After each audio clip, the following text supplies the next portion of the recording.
जो सुख विषय और इंद्रियों के संयोग से होता है वह पहले भोगकाल में अमृत के तुल्य प्रतीत होने पर भी परिणाम में विषय के तुल्य है, इसलिए वह सुख राजस कहा गया है।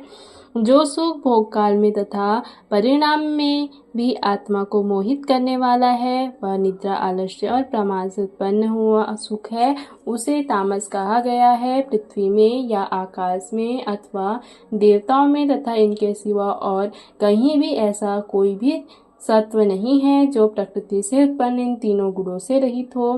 हे परम तप ब्राह्मण, क्षत्रिय और वैश्यों के तथा शूद्रों के कर्म स्वभाव से उत्पन्न गुणों द्वारा विभक्त किए गए हैं। अंतःकरण का निग्रह करना, इंद्रियों का दमन करना, धर्म पालन के लिए कष्ट सहना, बाहर भीतर से शुद्ध रहना, दूसरों के अपराधों को क्षमा करना, मन, इंद्रिय और शरीर को सरल रखना, वेद शास्त्र, ईश्वर और परलोक आदि में श्रद्धा रखना, वेद शास्त्रों का अध्ययन अध्यापन करना और परमात्मा के तत्व का अनुभव करना, ये सब के सभी ब्राह्मण के स्वाभाविक कर्म हैं। शूरवीरता, तेज, धैर्य, चतुरता और युद्ध में ना भागना, दान देना और स्वाभिमान, ये सब के सभी क्षत्रिय के स्वाभाविक कर्म हैं। खेती, गोपालन और क्रय विक्रय, रूप, सत्य, व्यवहार, ये वैश्य के स्वाभाविक कर्म हैं तथा सब वर्णों की सेवा करना शूद्र भी स्वाभाविक कर्म हैं।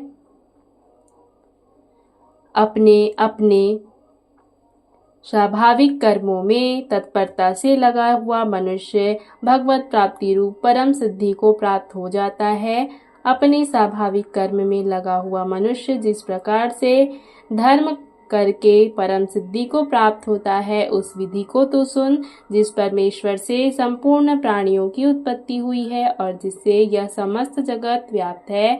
उस परमेश्वर की अपने स्वाभाविक कर्मों द्वारा पूजा करके मनुष्य परम सिद्धि को प्राप्त हो जाता है। अच्छी प्रकार आचरण किए हुए दूसरे के धर्म से गुण रहित भी अपना धर्म श्रेष्ठ है, क्योंकि स्वभाव से नियत किए हुए स्वधर्म रूप कर्म को करता हुआ मनुष्य पाप को नहीं प्राप्त होता।